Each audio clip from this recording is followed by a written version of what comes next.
Osman Bey!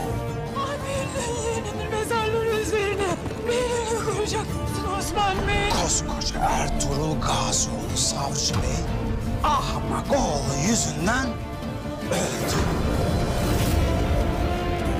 Bir kayı bey kolay yetişmez. Bu sebeple yeğenimi geri alacağım.